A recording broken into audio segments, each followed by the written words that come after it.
Hello again, everyone. Welcome back to our studio for another edition of our Dev Brief.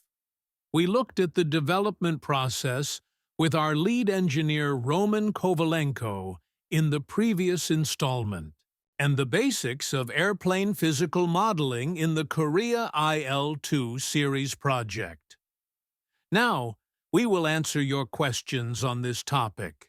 Roman, hello again. Hello, everyone. I will take the red folder with the emblem of the Soviet Union and read the questions you asked us before. Questions will also be collected for the next meeting. Be sure to ask them, because it is definitely a pleasure for us to answer your questions. You always inspire us with your questions, and we will hopefully satisfy you with our answers. So, the first question, Roman, is this. Values that are measured during flight test sessions Right. and flight characteristics such as the aircraft's maximum rate of speed, its turning radii, and its climb rate are the result of an entire wide range of physical phenomena. Let's say, yes, that is, a whole catalog of data which is then compiled and which then results in the effect of the aircraft taking flight. Yes. How do we move from those measured parameters that we get from some sort of source of initial data, references, test reports, etc., to the parameters in the flight model? Specifically, how do we configure the coefficients there? Lift coefficient, radiator drag coefficient, and all that. We actually discussed it some time ago. The process of how we build the flight model, actually. In a nutshell, there are iterations step by step. When we create an airplane, at the start, it has a very conditional appearance. We immediately calculate the mass inertia characteristics of the airplane, and then, after that, we divide the airplane into parts. We put them into some kind of initial form. For example, the airplane has a NACA 230 wing profile, and we have an atlas with the characteristics of that profile. We enter that into the database, and our airplane flies somewhat approximately. And then we start to refine everything. I'm very oversimplifying to help you understand the idea, to help you visualize it. For example, we have data on maximum speed and climb rate, and we have a set of characteristics of the airplane, and we run the simulation, do a speed test, and see that the airplane flies faster near the ground, about 30 kilometers per hour. The first step is to fine-tune its speed near the ground. The easiest way to do this is to add drag. We get the desired speed near the ground, observe the spread, and see how the speed changes with altitude. We change the characteristics, it gets more complex, finer details. Maybe it's the propeller characteristics, maybe it's clarifying the drag database by angle of attack, and so on and so on and so on. When we see that the aircraft speeds are approximately close to the reference data, we check the rate of climb and see if it is generally similar to the reference data or not. We have tools that we use. We gradually make changes here and there. The most important thing is to change the aerodynamics a little bit, because if you change the aerodynamics of the plane too much to meet the specs, but then something physically doesn't quite add up, that's a sign that you've missed something. You need to take another look at the entire data set for the aircraft. Most likely something has been missed. Well, for example, to reach the maximum speed you need to reduce the drag significantly. Or maybe something is wrong with the propeller thrust. Well, these are just simple abstract examples. So, change the characteristics, take measurements, change the characteristics, take measurements. And so, starting from these very rough first designs and sketches, everything ends up with finer and finer and finer adjustments, and it all ends up with these tiny little tweaks. There was a question on how to account for the resistance of the radiator, for example. Well, you set up the plane in the base configuration where the radiator flaps, let's say, are set for max speed. We have data, like for the Mustang, that shows how certain settings in radiator openings affect speed. They have tested the real plane and got the results. By the way, we recalculated the overall plane characteristics for the Mustang several times because the radiator is automatic. And in various positions of the radiator, its resistance affects everything else. Maybe we'll fine-tune this again later. Yes. By the way, that question was submitted to us in English, as is the next one on our list. So with that, the next question is, will you research the question? The influence of flaps, the effect of flaps, the effect of flaps on the lift and drag that the airplane has in general, because, as the user notes, from his perspective at this point in the development of the Great Battles series, it feels like sometimes that the effect on the aircraft is excessive. That is, the extra lift and drag created by the flaps seems way too much to him. Yeah, and in dogfights, it creates some funny situations. How do we feel What do about we that? think about this? Yes, I agree there is such a concern. How do we approach this? First of all, we have the aerodynamic atlases that show how much lift and drag the flaps are supposed to add. I have run into situations where it feels like an aircraft is flying too well with the flaps extended. But then you look at the atlas again, and it turns out that the drag in the simulation is already more than it should be, according to this data. Another important thing to note here is that the characteristics published in the atlas and the characteristics of the same wing on a real airplane, they may differ simply because the real wing is still different from some ideal wing tested in a wind tunnel somewhere. Ideally, of course, it would be great to have wind tunnel tests of planes with flaps extended. Occasionally, we have found such data, and in principle, we could work with it. Unfortunately, such data is very rare. Here we are constrained by the fact that we have to rely on the actual aircraft data. If we do not have that data, we have no choice but to use general aerodynamic approaches and general correlations. Because tuning based on feelings and thinking the plane is flying wrong is a very slippery slope. Because, when you fly in bad weather, you have to trust the instruments, not your feelings. With that in mind, with flight model tuning, when it seems like something is wrong, but the documents and the general scientific approach say otherwise, I prefer to rely on the papers, except in cases where it's obvious there is no data at all or something is obviously wrong. I would also add that the solution to the problem with the flaps and maneuvering using the flaps, in my opinion, lies in the area of mechanical strength, load limits of the mechanical strength with flaps extended. Maybe it's worth looking in that direction.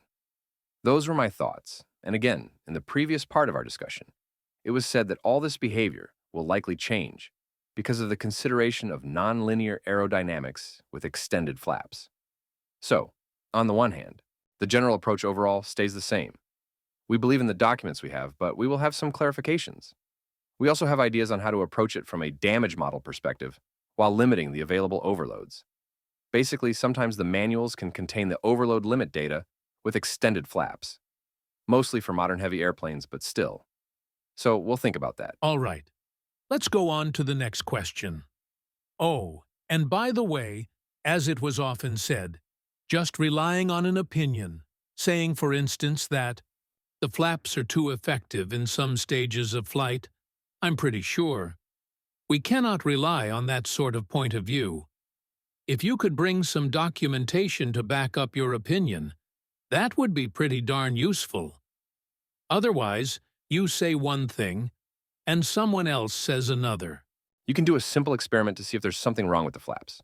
You can measure the lift-drag ratio of the aircraft with different flap extensions in our simulator. Turn off the engine and see how the airplane glides. Then, extend the flaps and repeat the experiment. The quality drop is significant, really noticeable. If the airplane glides almost as well with the flaps extended as with them retracted, that's a sign that something might be wrong. Then, it will be a subject for detailed discussion. Let's see and check. And at what sort of speed should the aircraft be gliding at? Well, our players are pretty smart. Will they get it? They will. Well, okay. Use the best speed. Maximum lift-to-drag ratio airspeed. I also studied at MAI. The next question is also in English. Aileron stall. So, do we have this on the ailerons? Yes, that's what you were talking about in the previous part. So they're asking if we're going to have aileron stalls and how that will affect the situation where some planes, again, according to the person asking the question, might be hovering like a helicopter. In general, these are two somewhat different questions, in my opinion, because propeller thrust is another thing. Control at low speeds, propeller thrust, and the aileron stall, they are different things. I want to do something about the aileron stall, but I'm not going to promise any timeframes. I just want to do it. The ideas are there. We'll see.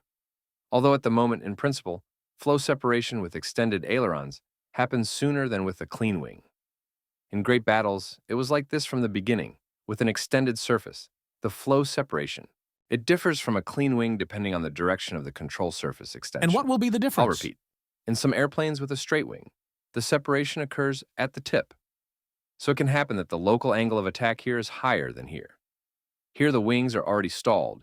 The ailerons are in the separated flow and ineffective. But here the wing is still carrying lift.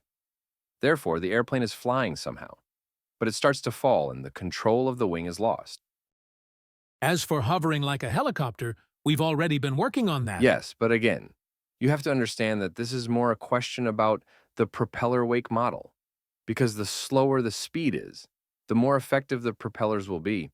In general, an airscrew has its maximum thrust at takeoff. So the slower the speed, the better the airplane starts to hover on the propeller, just from the thrust of the propeller. Also, the tail is in the flow of the propeller, which kind of increases its efficiency. There are nuances, yes, but I cannot promise that anything will change globally. But we already worked on that. Maybe this person hasn't flown in the simulator for a long time, because at least on BF-109s we have corrected the airscrew dynamics. Yeah, we've been working on that since the beginning of the Great Battles project, trying to improve it slowly and iteratively. The problem is that not all the airscrews have the data Yeah, we don't available. really have a lot of data on airscrews. We managed to find some, but it's still not as much as we'd like. So another person asks, will the integration step change? As far as I remember, it was 1/100th of a second. And why do you need to reduce the integration step? What will it give you personally? Your memory is failing you. Well, whatever, not planning on it. Yes, what was it during flight? 2/100ths. The smaller integration step is only used when the aircraft is near the ground level and when calculating wheel contact because the aircraft would simply skip over some terrain detail otherwise. To help explain, I will give an example. For instance, the given speed is 700 kilometers per hour. So, that's like 200 meters per second. In 0.02 seconds, how far would it travel? 4 meters. It's practically half the size of an airplane. It flies this much in one integration step, and some terrain features will be missed. To avoid this, near the ground, the detail is increased. Of course, everyone would like to minimize the integration step of the physical model. But you understand that this is directly inversely proportional to how many planes you can have flying in the sim. Yes, so you make the integration step 2 times smaller, and half as many planes can be in your career mission with the same performance. This would be counterproductive because the effect of reducing the step won't be visible to the eye in flight. You have to understand that the very principle of modeling physical processes is based on interpolation between integration steps, and with the naked eye, you won't see the real difference. If you increase it from 2/100ths to 2/10ths, you'll feel it. The accuracy of the flight characteristics, the turning radius, or whatever, that won't change much. What will change, however, is that some artificial oscillations might start because computational instability occurs, so we are limited by that.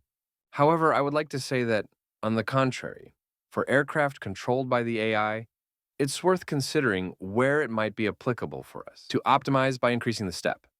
That's what we do. As rightly noted, we are limited by computational instability. Yes, and within its limits, even for airplanes, things are marginally optimized because performance is critical. Yes, the integration step doesn't greatly affect the accuracy of reproducing the characteristics. It just affects the stability of the operation of the physical model in the computational sense. That's how its value is chosen. So if we run into some processes where we run into problems, we'll figure out what to do. So far, things are going pretty well. Yeah.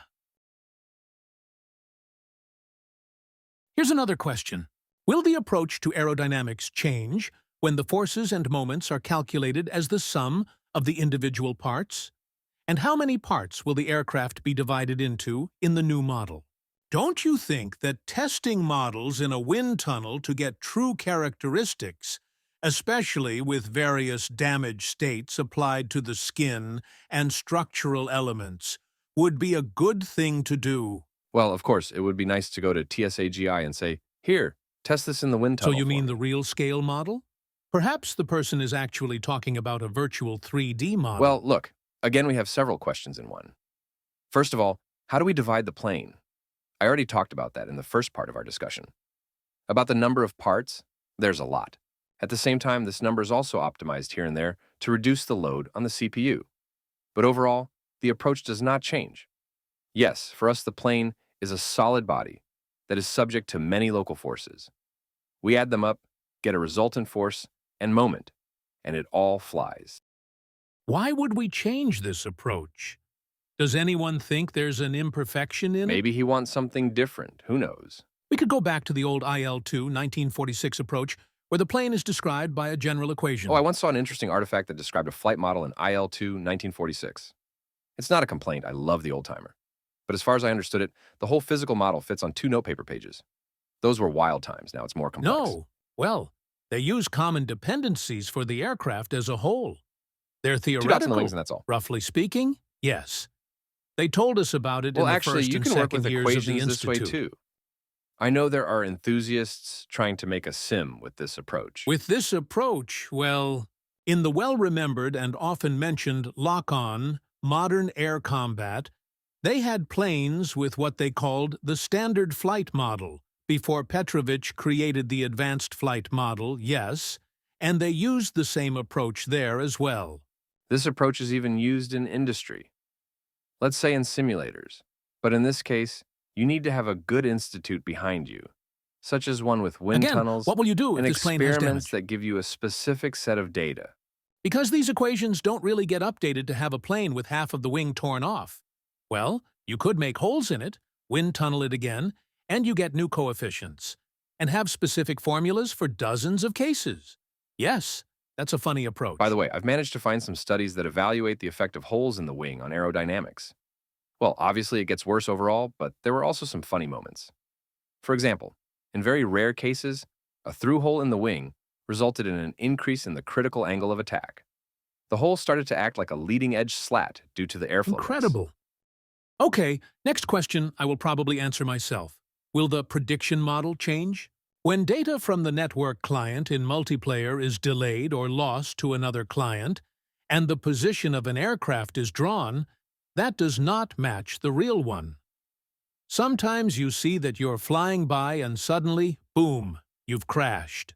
Guys, here's the situation. To avoid this sort of scenario, you need a so-called proprietary server. I think we talked about this a bit with Sergey Vorsin. What exactly is a proprietary game server?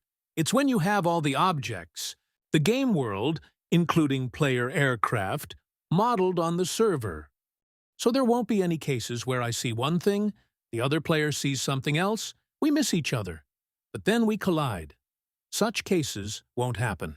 Because in this case, the network delay factor in the game world modeling disappears, but instead, there will be a delay factor in your control of the plane. You move the joystick, and only after a while does it start to turn. Or there are ways, for example, where the physics of the plane are modeled on your computer at the same time. Yes, it will start to rotate immediately, but on the server, it will take a while to rotate, and then the same discrepancies will occur again. Everything has its price. But what do you want when you are in the Tula region of Russia, and your opponent is in the U.S. state of Alabama?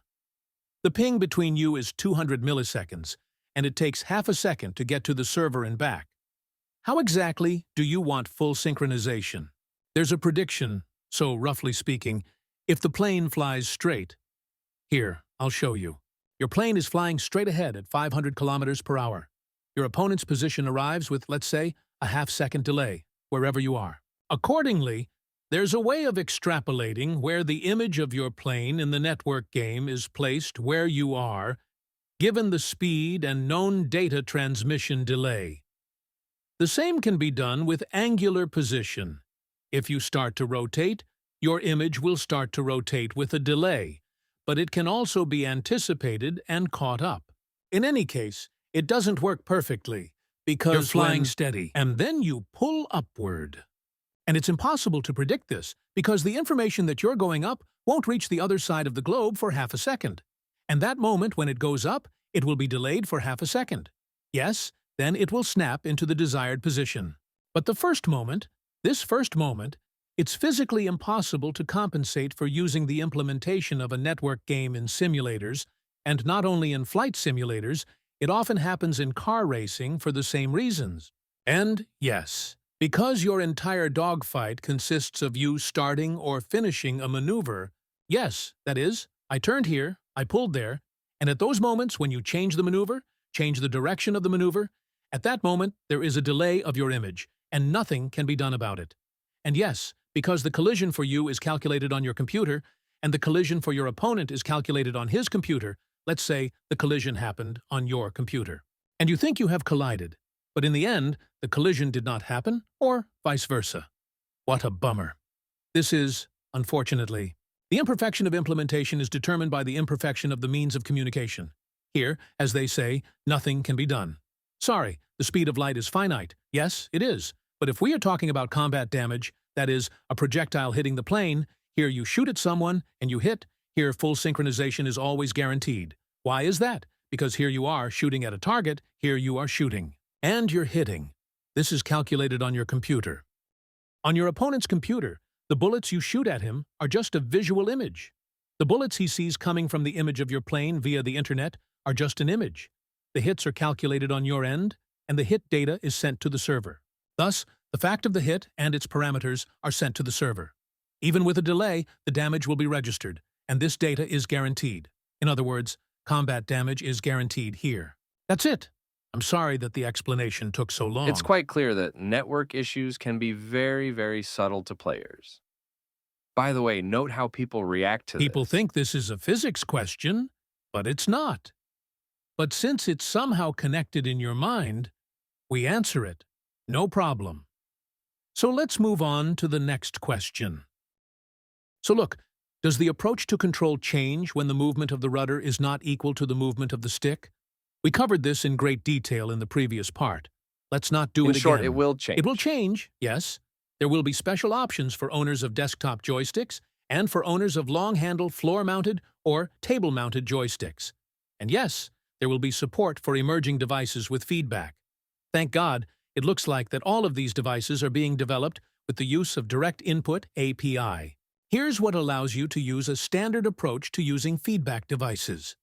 Recently, by the way, developers came to us, specifically hardware developers who make such devices, and they tried to use a different API, custom, so to speak. So it immediately turned out that, unfortunately, a different API had a lot of drawbacks, missing information compared to direct input.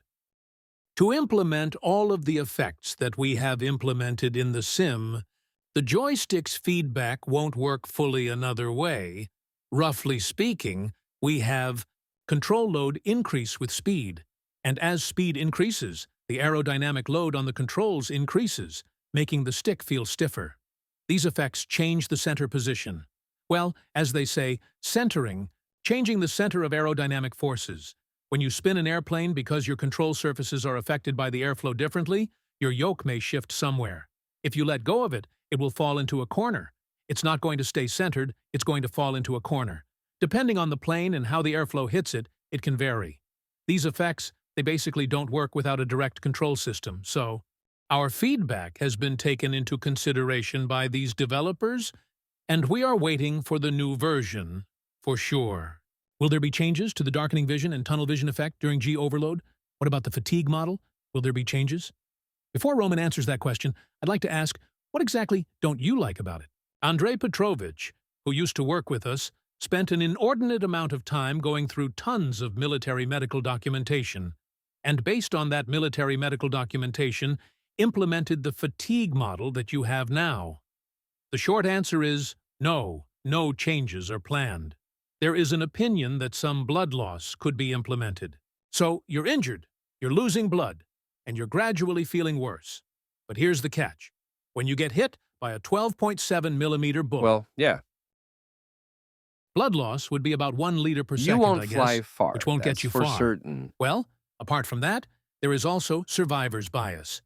There was a story of a Japanese pilot who was hit in the head by a 20 millimeter shell.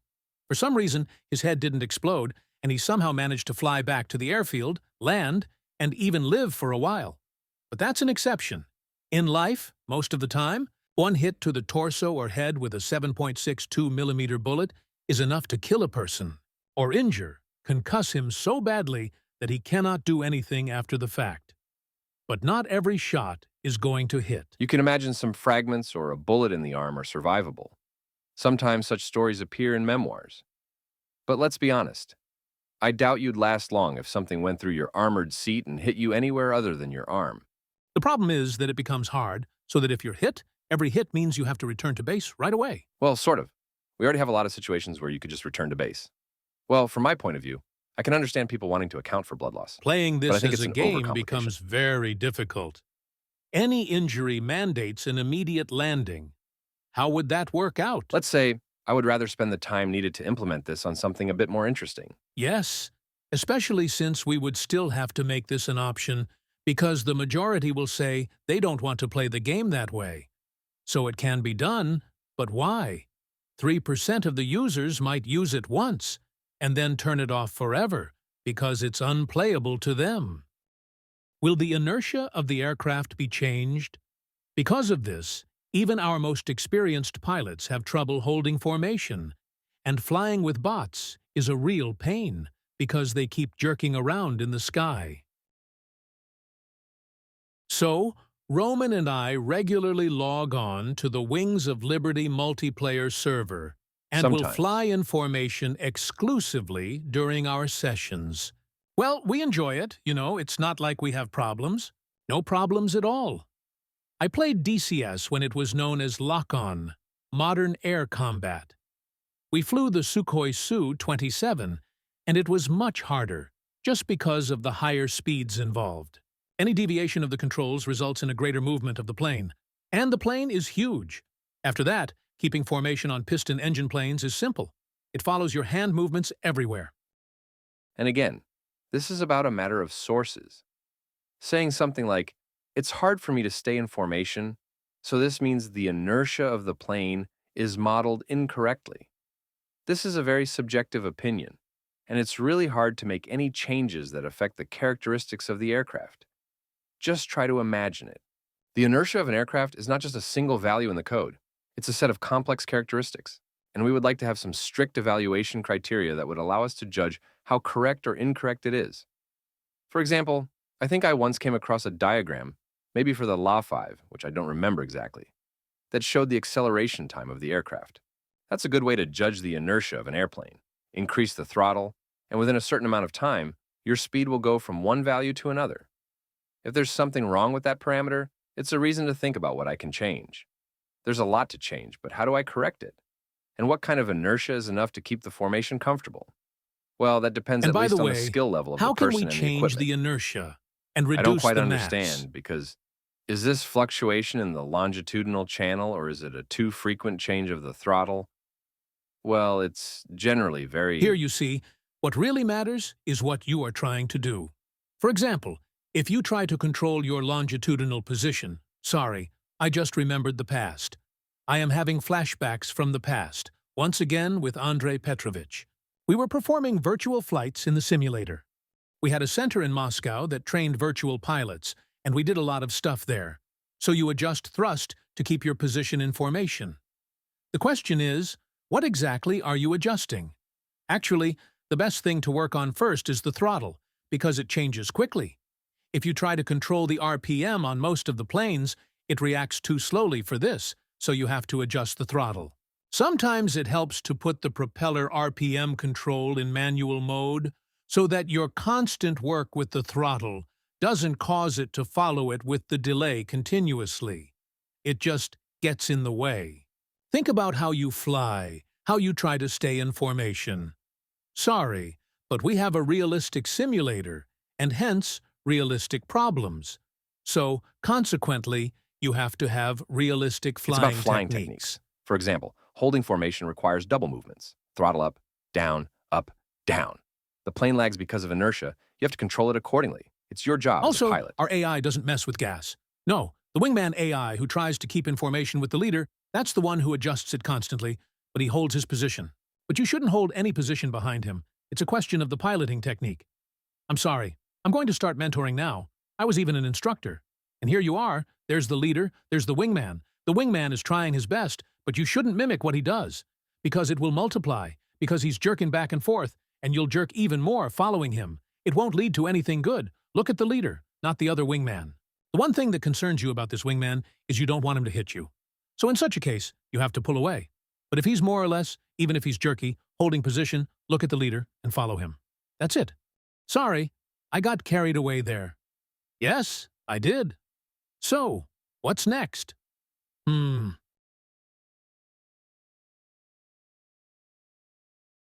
So, a question about abnormal jet engine behavior. Compressor stalls at steep angles of attack or fire due to incorrect throttle manipulation. Will we see this? Well, as far as I remember, it's already in Great Battles. I'll answer briefly. We plan to, but we'll talk about it later. We have an entire discussion. episode dedicated Yes, to the engine. there will be an entire engine episode, but that's later. We're still working on the engine model. The model will be more detailed than our engine model in Great Battles. We're really interested and we want to do it ourselves. We'll talk about it later. Well, yes. Since more than half of the aircraft in our new project are jets, a lot of time has been spent researching what can be improved in the jet engine model. It's not just engine surges of all kinds, but also compressor stalls and engine flameouts in the combustion chamber. The engine itself is very interesting. Partial damage, knock out a chamber. It's now circular combustion chambers, and back then they were separate, and you could knock out one, it would for be example, nice to or have two. all that. We're working on it and we're planning it. Hopefully it will all work out. It will be in a separate dev brief video, so keep an eye out for updates and subscribe to our channel so you don't miss out. This next question is asked in Russian, but it has been transliterated. What is the main difference between the new flight model and the old flight model? The new flight model has more detail and nuance. You could say it is a close relative, a sort of heir. Yes, as we discussed before, we chose to evolve, not to revolutionize. So the question is, no, actually this may not be about the flight model. This is a VR question. Should I answer it? Well, okay, let me answer it. The question, in English, is whether it will be possible in VR to look anywhere in the cockpit. Right now, there are strict limitations. You can't get closer to the glass, things like that. But right now, you can turn those restrictions off in the settings, and then you won't have any limitations in VR. You can even walk on the wing if your room size allows it. Next question, about the MiG-15. Can you talk about the aerodynamic features of the T-shaped tail and how it is implemented in the simulator? I can assume that this is about tail shadow, am I right? Yes. That's it. This is a T-shaped tail. I haven't studied the MiG-15 much yet, but as far as I remember, it had problems with stability at high angles of attack. Its tail would end up in the air shadow of the wing, making it suddenly less effective. Of course, we take that into account in our flight model. Yes, and probably early next year we'll tell you about the engine. Maybe something about the MiG-15 and the F-86 I think there will Sabre. be something to tell then. Yeah, it would be interesting. So the next question is, will engine surge be implemented? The answer has already been given. Yes, it will. By the way, do you know what the difference in surge will be? We're going to work on the effects that come with it, because surge comes with a certain effect. A sound effect, you know, a really scary one. We definitely have to do that. It should feel like a hammer hitting the skin of the plane. That's what it feels like. Also, of course, the surge comes with a burst of flame from the air intake forward and backward from the exhaust, even though we don't have an afterburner. So it's a really hellish effect. I want it to be impressive and beautiful. Well, it's planned. I think we'll do it. Is it possible for piston aircraft to experience flow disturbances at the engine intake? What are the risks, and could it actually happen? Interesting question. We can only theorize here. Probably there is a risk Yes, of air probably intake so. instability. It's more a matter of the carburetor model. That's something to think about. Is there any data on this? I haven't yet come across such information. If someone can send me something about this effect, I'd be interested to read it. Yes, I haven't come across any descriptions of what this can Yeah, lead to. one might consider what it means. It could be an unstable operation, most likely, of the carburetor, the injection system, and some fluctuations. Yes, that's a possibility. Although, again, look, all planes are tested for stalling. Of course, when testing for a stall, everything is in stall mode, including the engine air intake. I haven't heard much about them sputtering out during a stall. I Have you haven't ever heard of a that, piston but engine failing I in a don't know stall? everything in the world, so send it over. We are really curious. Interesting. Please send us the data you have on this matter. We will study it. Maybe we can add something. But I suspect that if it happened, it was probably on some specific Might as well aircraft. read, even if it is in some Next. memoirs. There is one more thing. Your air intake is located in the propeller wash area. Yes, usually. In general, it's weird. Usually the intakes are behind the propeller, but they could be on the hull, which is in the air shadow. Local aerodynamics is a fascinating thing. I can imagine something like that, but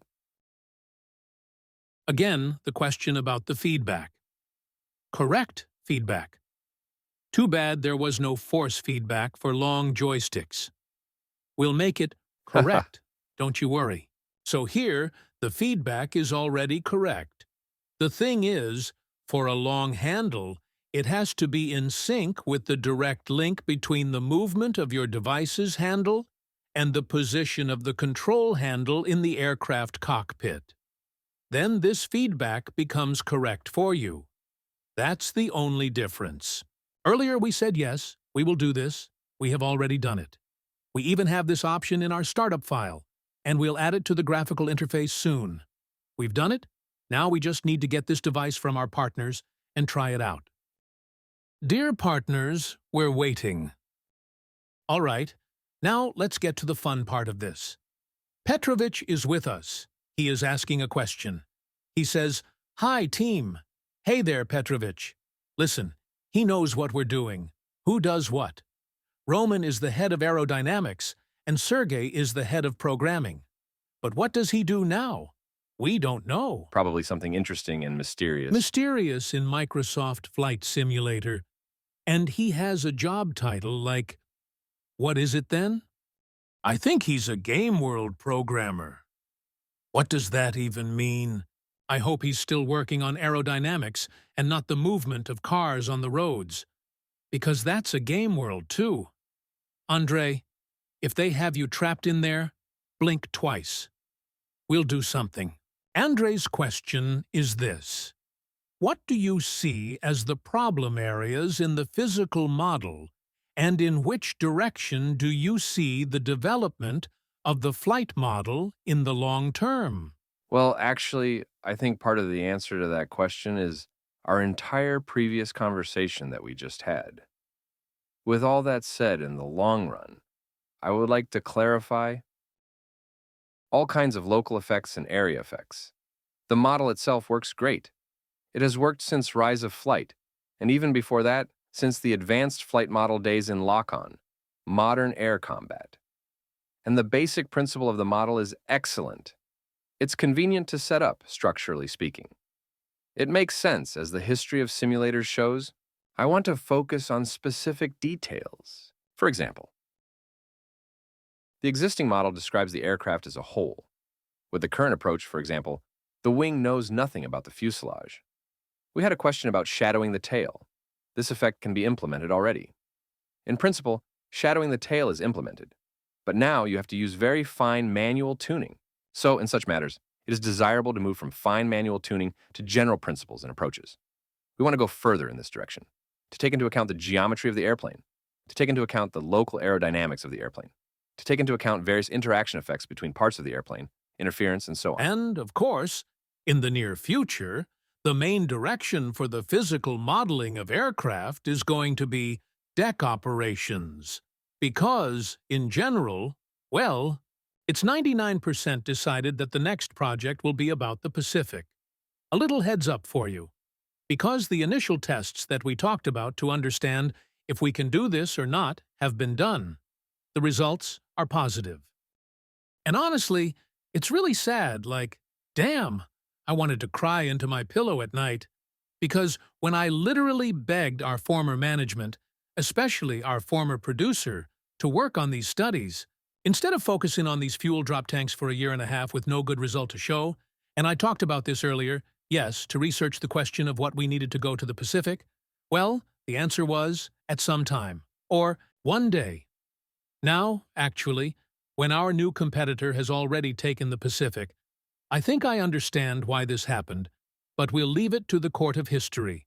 So, accordingly, I can say for myself, when I came to manage the project, my main goal as a producer has been to constantly advance the technology.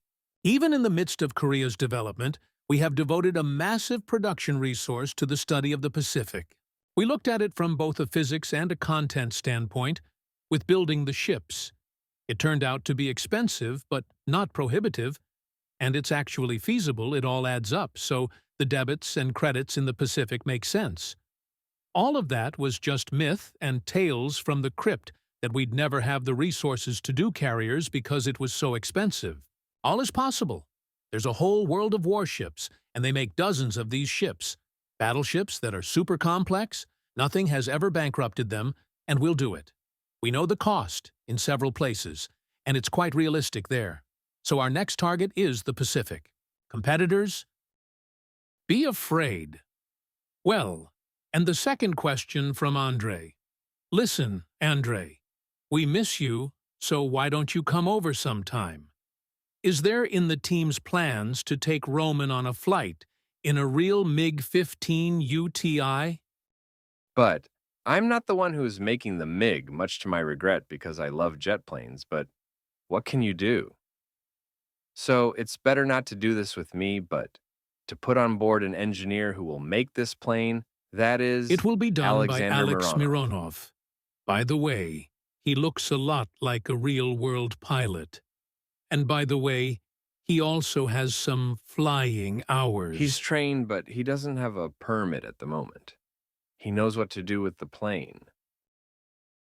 Yeah, so basically, what's going on here? Andre asked us, and he sent this question. Thank you for the idea, because I immediately jumped on it.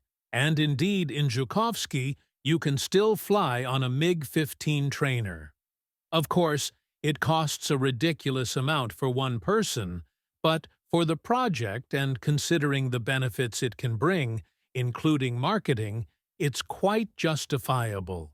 Naturally, it's not going to be just a flight, just from an engineering point of view, so that the engineer can understand how this aircraft behaves.